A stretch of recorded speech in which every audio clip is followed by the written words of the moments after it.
Alright, what's up guys, Azura here, and today we are here to talk about Messiahs. So this deck got a lot of support from the recent set, and this deck is finally not a joke. Before this deck was an absolute pile. It was terrible, it was garbage. The best build of the deck was probably like the high roll list where you try to kill your opponent, but at that point there was probably a bajillion other decks you could play that does it better, but now the deck got a bunch of new cards and they are all very good. So yeah, so we will go over the deck today, and there's actually two lists that I want to cover today. I see here I have two decks built. The first list I want to talk about is it's like the more consistent and more like slightly more control oriented list that I think is slightly better. Which is the list I play more, and then the other list is like a more high rolly, more piece reliant deck, but with a much higher ceiling. I'll go over like the pros and cons of both lists. But without further, let's go over this list first. So this is the list that I am playing. Fun fact, Messiah was actually the first deck I had where the entire main deck, minus like the heal cards, full SP.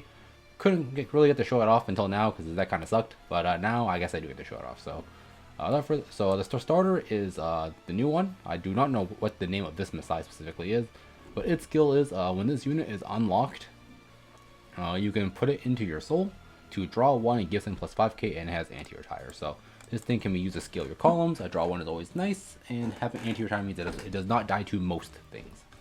So pretty good there. I don't really think there's a reason to play the other Messiahs, the other starters. Great Searcher's cool, I guess you could play that. The Neon Messiah I think is really bad, so I don't think it's a reason to play that. So yeah, I think this is your best starter because scaling plus a draw is always really cool. And grade 1, so you're playing for the Destiny Dealer. This is the Stride Fodder for the deck. Stride Fodder searches Ride, not much to go over there. 2 Sacrifice Messiahs. Its skill is when something is locked and your Vanguard is grade 3 or higher Messiah, you can lock it to CC 1 and gets in plus 3k. So Self Locker, Counter Charger, very nice. Next up is the Dynamis Messiah. So this is one of your main combo pieces for the deck. Its skill is at the end of the battle that it boosted, you can Soul Blast 1 to choose one card and choose a locked card and unlock it, and then give a unit plus 4. So oh yeah, and this card also locks itself as part of the effect. So this thing is a self locker. It's a back row that locks itself as well as unlock something to let attack again. So it's pretty cool, very nice for extensions, and yeah. So we don't max out on it because I do still value the CC on the sacrifice. So that's why I bring a 3-2 split. And finally, for the PG, we're playing the new PG. I don't know her name, but her skill actually relevant here is that if your Vanguard's race is not Messiah, this does not work. The PG actually does not work. So it is actually relevant for grade 2 for you to ride a Messiah if you are grade set and just don't have the alter ego the new alter ego in hand, or you don't want to ride up. It's actually important to ride a Messiah so your PGs are actually still like online if you need to be on grade 2 for an extra turn and you run the risk of dying.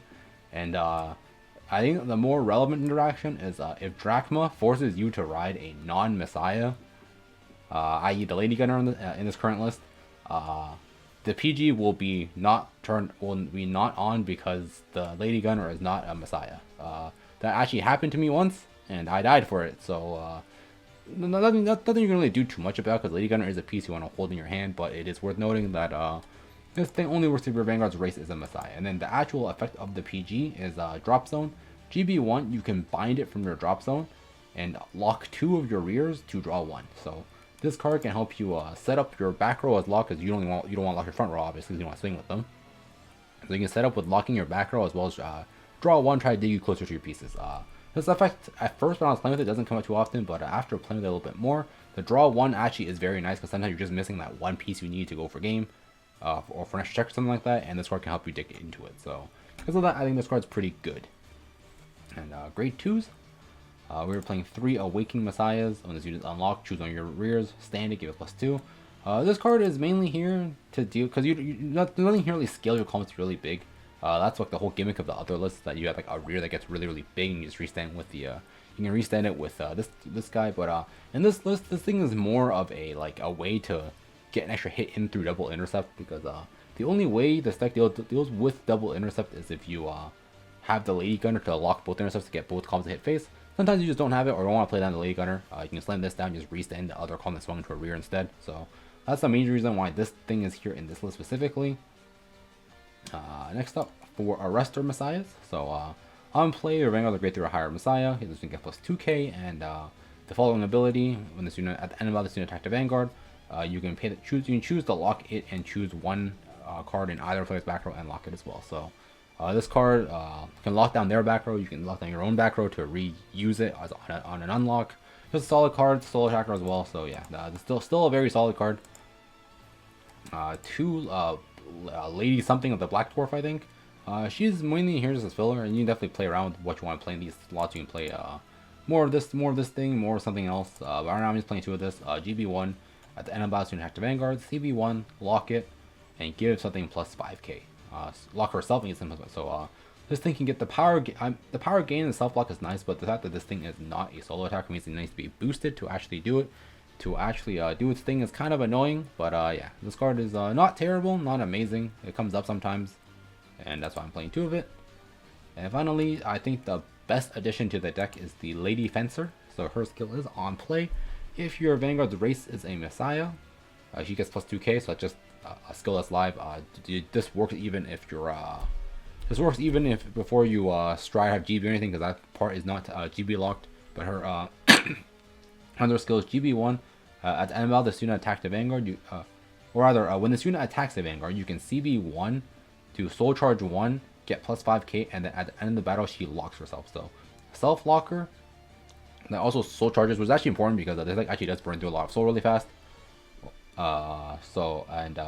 She also just gets power, so she also scales bigger, and oh yeah, I forgot. And this plus 2k skill also it also works on unlock, and this skill she also gains a skill on unlock as well. So if you can find multiple ways to like lock and unlock her multiple times, you can proc her multiple times a turn, assuming you have the CB for it. So this card is a very good card, very pretty card as well. But yeah, this card is very good, and I think one of the best additions to the deck, if not the best addition to the deck, aside from a certain main ride for this deck now. But yeah, that's it for grade 2s, and for triggers, heal guards, 4 Lady Gunners on play. Your Vanguard's Grade 3 or higher Messiah, lock one of your rears, and soft lock one of your opponent's rear guards. And yeah, this card, you play this card because she is the only way you can deal with double int or lock double at front row, to lock double int. So because of that, you still play this card. Again, it sucks that this thing is like a horrendous ride now, or not that it was ever good to begin with, but it sucks that it's like a horrendous ride, but you're realistic, you don't want to be an old alter ego to begin with. And speaking of alter ego, we play one of the old one. I won't go over it, but this is like your if you happen to draw into it and you don't draw the other one, it's better than nothing kind of ride. It's literally just filler for now. This card is horrendous compared to the new one, because the new one is a strict upgrade to this one. And we will not go over the new one. It is the Alter Ego Neo Messiah. So GB2, as long as something has been unlocked during the turn, so unlike the old one where something needs to specifically unlock during the end phase, to get the skill, as long as something is unlocked during your turn, you can soul blast one and draw 2. So this card is strict improvement. The condition is easier to hit. Cost is the same, but you draw an extra card. So very good there. And then its stride bonus is also a strict upgrade. No CB cost on this. When you stride, I think you're striding specifically with Messiah. Not that that's the downside, because everything in this deck, everything in your G zone is a Messiah, and including the harmonics, which is actually pretty funny. But when a Messiah unit strides on top of it, you can choose to call up to one card from your hand. So that skill was not there in the original one. This one lets you call one from hand before doing anything. Then you can choose up to one rear on either side of the board and lock them, and lock them. And the thing you lock on your opponent's side of the board is soft locked. So the improvement here is 1, no CV cost. 2, you can choose to call something from your hand, so you don't have to preemptively slap something down. Like for example, the main one is the Awakening Messiah. Before, if you wanted to lock it with stride bones, you had to preemptively slap it down and risk it dying to something. Now you can save in your hand, slap down on the actual stride bonus. And then the second skill, and this second skill is a buff as well, because you can choose up to 1 on both sides. You don't have to, unlike before, you had to lock 1 on both sides, if I remember correctly. This one means you can choose to just lock your opponent's card, just lock your card, lock nothing if you want to for whatever reason. So yeah, this card is a strict upgrade to the new one. It draws you more cards, the conditions on it draw is easier, and the stride bonus is better in every way. So no reason to play the old one at all. The new one is a strict upgrade. And that's it for the main deck. And for the G zone, 1 harmonics. Again, actually relevant. This thing is Messiah name for the for the Alter Ego Neo. It's pretty cool that it's on name, but that's not the most relevant part. It's mainly here for the fact of free heal guard, because unlocking is not a problem at all for this deck because of this deck's whole game of being able to unlock everything anyways. 1 Amnesty, so once you attack the Vanguard, CB1 unlock any amount of cards, and this one plus 3k. That's plus 3k per unit unlocked, and then if you unlock 3 or more, you get a crit. So this card is mainly used as a finisher, or your ones that force want a crit. But sometimes you use it as your first stride if you just do not think you can play another turn. Like for example, if you went first and you just ate a bunch of shit and you need to end the game on that turn, so you know you can't play another turn out. Amnesty is like your way to just push and hope your opponent just doesn't have a PG in hand and try to kill them like that. You realistically never want to first stride this card because it doesn't enable GB2. It doesn't flip anything. But sometimes you just don't have a choice. You need to end the game on that turn. So that's what the Amnesty is for. But I think Amnesty is just overall pretty solid card. Next up, we're playing 1 Exelix, GB2. So you can attack CB1, flip anything to unlock any number of cards, and the unlocked units get plus 3k. And the other skills are not relevant because we do not play enough Amnesties in the G zone to actually enable any of the other effects. So yeah, this thing is mainly just used as like a finisher. You can use it to just unlock all your stuff, and then the reason this card is good because it also gives power to the rears that it unlocks, as opposed to the Amnesty which only gives power to itself. Giving power to the rear means to rears that unlock means that, like, a single trigger on either side will let you hit for like another PG, or you just scale over a 6 heal. So as a finisher, I think Exelix is better than Amnesty. That's why we're playing one of each, but both of them have their uses. And next up, we're playing 4 Flagellates. This is more so for the control build. As you can see, as you'll see later in the other list, I'm not the G zone is slightly different, as well as the main deck obviously, but the G zone is slightly different. But in this more like controller oriented build, I think Flagellate is pretty good as a 4 because this thing is like the one thing that actually lets you like hard lock a card, one of your opponent's card, while also extending. But its skill is when it's doing attacks, you can CB1 flip anything you're using face up. But the first one has to be another copy of itself because you need copies of itself face up in the G zone to actually do anything. So you flip, and then for every copy of this thing you have face up in your G zone, you can choose up to 2 cards to lock. You can choose up to 2 cards to unlock. Then you can choose any number of your cards and Omega lock them. And then if you have 2 or more face-up cards in the G zone, choose one of your opponent's soft lock units and hard lock them. And if you unlocked 3 or more, it gets a crit. So effect is like very convoluted, but basically CB1 flip anything for every face-up copy of this thing you have face-up in your G zone.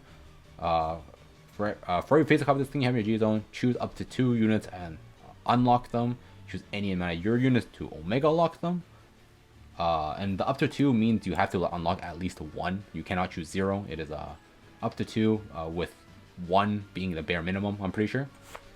And then basically on second stride onwards, you can choose something to Omega lock or something to lock.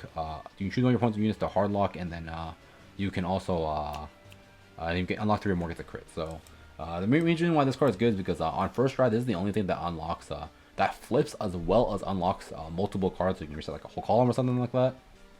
And this is also the only card that hard locks an opponent's rear. So pretty very important for those reasons, and that's why I personally look for it, because usually it's your first stride that's 2 face up, and then sometimes if games drag on for too long, you want 2 more to use, because on first stride you have to flip a copy itself, and second stride onwards you can flip something else up in your G zone. So that's why I play 4 of it. Next up, we play 2 Trans Elves on place. If your heart is a Messiah, CB1 G Persona flip to lock all units on both players' side of the field, and then unlock everything else. So basically you just for simple sake, you just flip everything. If a card is face up, you lock it. If a card is face down, you unlock it. And then units that you lock on your opponent's side of the field are soft locked. But this card is important because this card deals with resist specifically. This card can just lock down an entire board, so that's pretty good for that. But the main downside on this card is that because it itself does not unlock during the battle phase, you need to have other extenders to like do all your unlock and lock stuff. But this card has its niche, and I think it is definitely a very nice 2-up to have in the G zone. Next up is actually a new card, the Harmonix Neo Messiah. When this unit attack the Vanguard, flip anything your G zone face up to unlock all rears. You don't get to choose you don't get to choose what you unlock. Unlock everything, and all of your unlocked units get plus 5k. And then if you unlocked 5 or more units, this unit also gets the Glory Restrict. So this card is actually pretty mediocre because with how you have to swing and stuff, usually it's like just say you like find a way to lock both the front row. You go like rear, Van, and you unlock everything, so the opponent's intercepts get unlocked, meaning you have to actually attack into them, so you don't actually get to extend with your rears. So this card is really only there for situations where your opponent either has no intercepts, or or the glory is the effect that you need to go for game. The glory guard trick is what will kill them. So this card is very situational. So that's just one. I think this card is actually quite cuttable. I think the card I'd probably consider cutting this for is like a second amnesty or something like that. But for now, just a solid one of. And finally, the new for this list specifically, we're only playing 2 of the new GR, the Basaltus Messiah. So its skill is when it's doing attacks the Vanguard, G Persona Flip to for every face-up card face up in your G zone, choose 1 rear guard and choose up to 1 unit to unlock and up to 1 unit to lock. And if you locked in an opponent's card, it's a soft lock, and then if you unlock anything, you draw 1. So this card is there for like extensions and stuff. That's less relevant in this list specifically, much more relevant in the others. So then if you see in that list, I'll be playing 4 of this card. But for this list, this card is mainly here just as a it's like a free card that can lock and unlock. But on first try, this card only unlocks 1, and sometimes you just need to unlock more than 1. That's why I think Flagellate is still a better first stride. But for this list, we're only with 2 of it, and it is just a nice free way to extend. Also draws you an extra card if you were just looking for a card draw. And yeah, so that's it for the more control standard oriented list. And I'll just quickly go over the other list. I'll have games for both decks, 1 for each. So I'll just quickly go over this list. So as you can see here, the majority of the list is still the same. The grade 1s are all the same, grade 3s are all the same. The grade 2s, we swapped out all the arresters and the lady Black Dwarf girl for 1 unlocker, just a 1 off filler unlocker, and then a 4 of this thing, the Dynamis, the Metalia Messiah. So its skill is this card cannot be locked by any effects. So really good in the mirror, specifically. But we're mainly playing it because it gets really big. When something is unlocked plus 3k, when something is locked plus 3k. So this thing, like you just lock and unlock a bunch of something, this thing gets a bunch of power, gets really fat, and then you restand it with the Awakening Messiah. And as you can see here in this G zone, we are playing 1 less Flagellate, and we cut the Alter Ego Neo and the and 1 bunch of an extra pair of Basaltus, because it's really important. I'll go over the combo more in the games. I actually didn't get to pull the combo off in the game, but I recorded a little segment at the very end just to show off the combo, because I think it's a little convoluted to just talk about. So I'll go over all that in the game. So that's it for the deck profile. I will. Oh yeah, so one more thing. I guess what the thing to notice is that when something that soft lock is unlocked during the opponent's turn, this thing also gets power. So if you like soft lock a bunch of stuff on the opponent's side of the field, this thing will get really big during the opponent's turn. So if they don't know, so if the opponent doesn't know what they're doing against this card, or isn't playing a retire matchup, I'll just kill it outright. This thing can just end up being like a 21k intercept sometimes. So that's pretty funny. But I feel like there's something that will happen to you once, and then you'll just never let it happen again. You'll kill it, or you'll know what it does. So yeah. So that's it for the actual deck profiles. I'll see you guys at the games. So I'll see you guys there. So for our first game, I'll show off the control version of the list first. First game we are playing against Luard. I didn't think I'd run into this deck very often, but we're playing against Luard. Don't let that starter fool you. That's just playing this as a starter for whatever reason. But yeah, early game, I'll just say for both lists, you don't really do a whole lot. You'll call down rears if you need to hit the opponent's deal damage, but otherwise, this list very much needs to hold. This deck needs to hold all its pieces. A lot of times, it's just like swing rear pass, swing rear pass. Oh yeah, and a starter placement actually does kind of matter, not too much. You see me here, I just land behind Van, but against like non-removal matchups where you know you can keep the Awakening alive, I think it is better to slam Van off to the rear so you can put an Awakening behind the Van and just leave it there. But I think in any matchup with removal, I think starter can go wherever. But usually I just land behind Van because the Awakening's probably not going to live past 1 turn anyways. So here, the opponent also just swing or pass. I'll just quickly go over. There's no reason to not much to hold a lot to go over like at the beginning. So my opponent here like crits me the 4, which is like yikes, because this deck actually does want to play like a slightly. It's like it wants to play like a game where it doesn't go like too long. It wants like that like third stride kill sweet spot basically. Because this deck actually does have the means to like draw guards and stuff to not just die, which is really cool. So it really does want to play that sweet spot game of like, obviously the faster the game ends for you, the better. But this deck really can play like a sweet spot game of like third stride-ish. Anything past that, you're probably gonna deck out.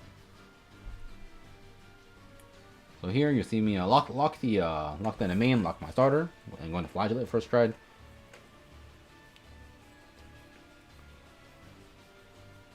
So here I think here I call the Awakening, and I call the Lady Gunner to lock the Awakening.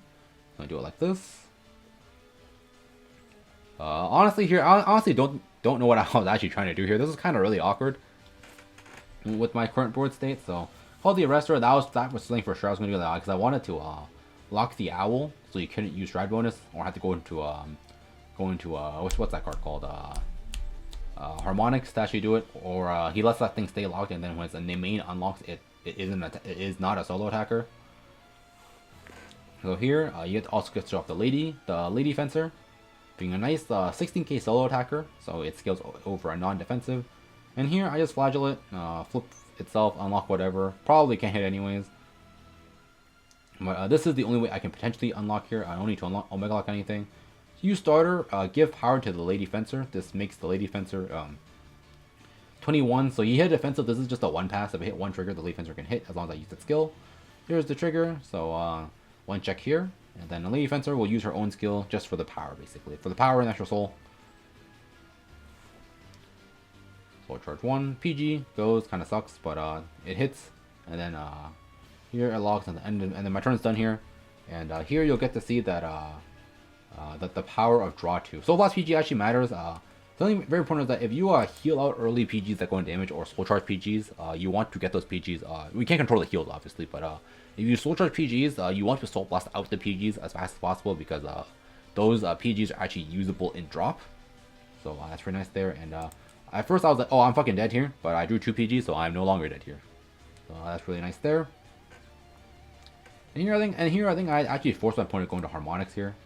He went to Harmonics, unlocked the Owl, and he just did it like I think he like unlocked the Owl, stride bonus, called 2 more Owls, and yeah, he's like rear, and he ripped 2 crits. So if I didn't draw those PGs, I was most definitely dead. But I did draw those PGs, so now he's dead because this deck does not actually need too much CB to do a lot of his things. That's I think one of the main things with Basaltus makes it good is that Basaltus does not need CB to do anything or to do its thing. Then you see other things. So here, then see here. Even in this more control-oriented list, Basaltus is still really good because Basaltus doesn't cost CB to do any of its skills.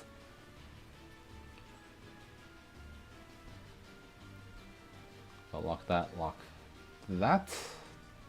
Doesn't matter too much what I unlock. I guess yeah, it doesn't matter too much what I unlock here. I'll use here just to CC, I guess, and give power to the Lady Gunner because this should be one of my tactics this turn because my hand is not the best. Here actually, instead of doing like this, I technically could have used the PG in my drop or one of the PGs in my drop to like lock, try to draw an extra card. But here I figured I'd just do it like this because this is a lot easier and then a whole lot less thinking involved here. So Arrestor to the rear, and then use the Dynamis here. So boost, use the Dynamis skill, unlock the Awakening.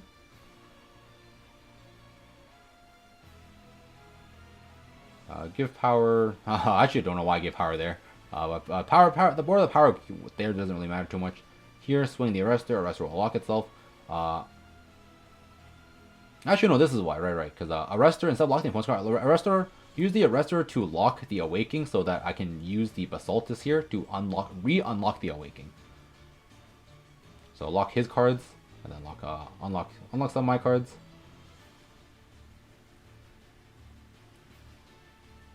And now restand. And here is where if I had an extra Awakening behind the van, I could have used the Dynamis to unlock it and get an extra swing in. But here I didn't, so I just give power, one trigger power to the Arrestor because it unfortunately, unlike the Lady Fencer, doesn't gain power on unlock, so actually needs a trigger to hit there. And that is game. So not too much going on, like nothing too crazy. You just with the Arrestor, you can definitely play more control-oriented style because you can just keep their back row more locked out. So yeah, so nothing too crazy with this list. I think that was pretty standard game. Nothing too outrageous happening. You did a cool amount of checks there. He was at 5. I did a good how many checks was that?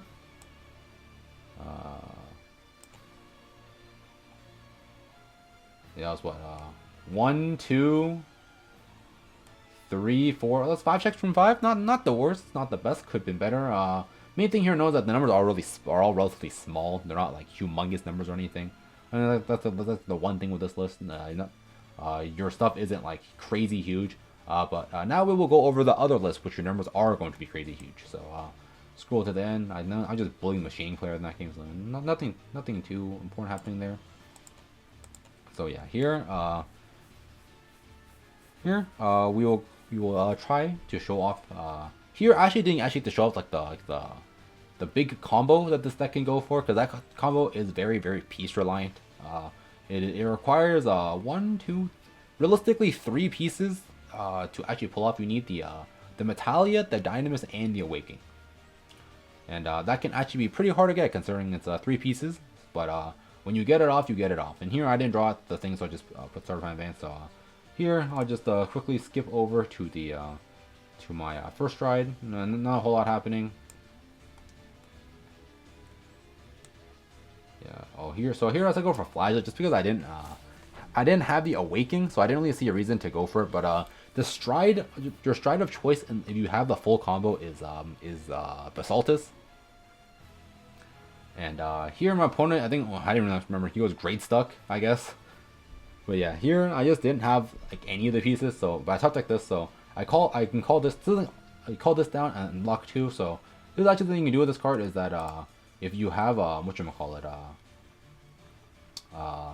if you pretend to slap down the Awakening, you can call down the Metalia just to get it power, which is really cool. And here, this is the other extension you can do with this deck.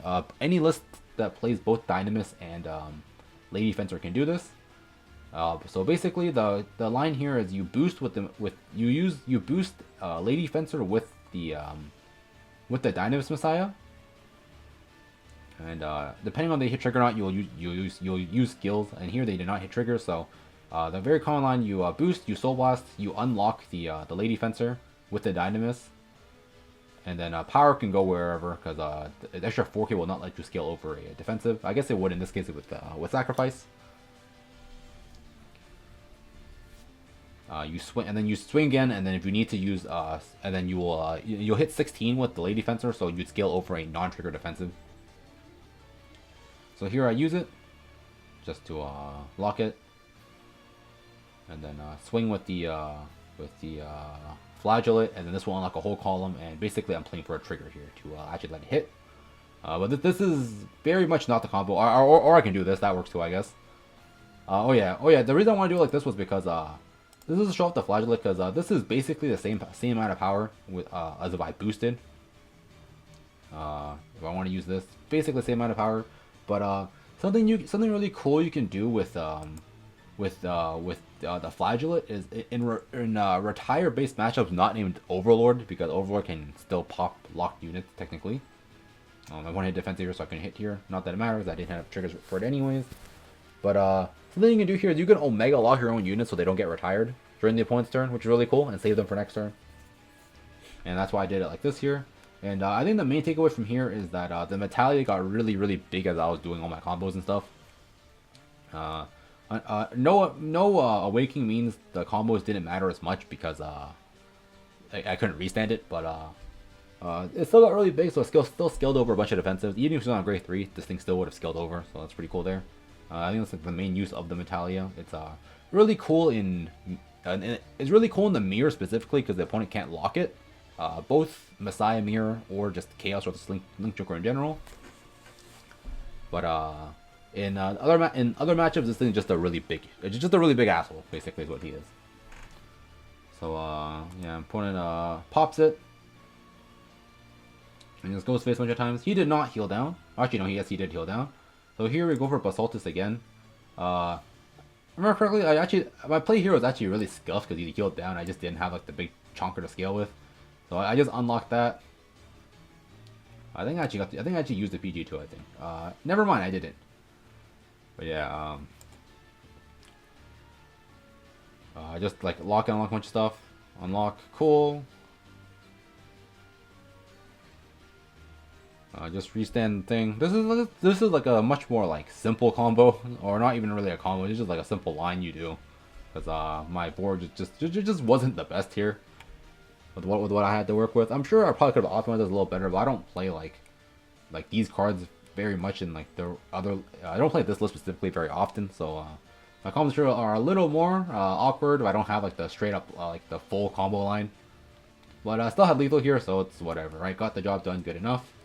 And now I will show you guys the like the actual like full-on combo here. I will see you guys there. So here I just loaded up a game against the bot. Realistically, it doesn't matter too much what it is, but here, as you can see, I literally just kept replaying a bot fight and the bot fights until I found full combo to show it off. So here, as you can see here, the bot does not have double intercept, but we will play the lineup assuming they do have double intercept. So here, I preemptively set up nothing on purpose in case it was like our entire base matchup, hypothetically, of course. So here, you see my board here was like the bare minimum. It was my starter off to the side and just Van and every combo piece in my hand. So I didn't cheat by slaying out the Metalia early to scale for more power or anything. So here, Stride to Basaltus, Stride bonus, call down the Awakening behind Van, and then lock intercepts. Lock one of the intercepts, lock the Awakening. And then here it is the Metalia to the side with the Dynamis as a column and the late and whatever attacker on the side. So here just to show off what it would look like against double intercept, I swung the Lady Fencer at the rear, pretending it was an intercept. So so just to show that this is perfectly doable with double intercept up. But obviously, if the opponent doesn't have double intercept, you can just swing that into face and then use Lady Fencer to lock it, so you can make the Metalia scale even bigger. So here, defensive don't actually matter at all for this because your thing is really big. So here, you boost, you unlock the Awakening with the Dynamis, and you just tap all power onto Metalia. You stand the Metalia with the Awakening, and here you actually do not swing the Metalia. You actually swing Van here.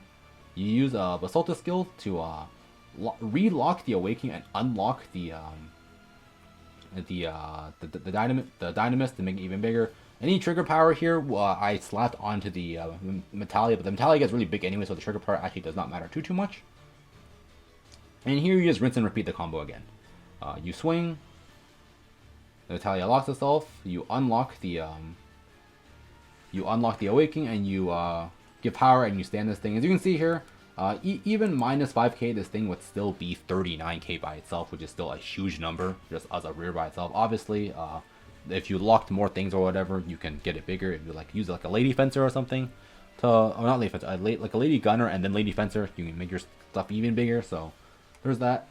Right here, as you can see here, even without a defensive, unless my opponent hit like an outrageous amount of defensives and stuff, I got a guard check in from 2 with a relatively big rear. So that there is like I would say like the stock standard combo for the deck. You can definitely there's probably more ways to extend, but again, I don't play this list too much, so I actually don't know like all the extensive lines for this list. But that's just an example we can do. I think as long as you're like a little bit creative, you can probably think of like super crazy lines or 25 stuff like that. But yeah, that's it for this deck profile. Like and subscribe, all the good stuff. So let me guys what you think about this deck down below in the comments, and I'll see you guys next time. Peace out.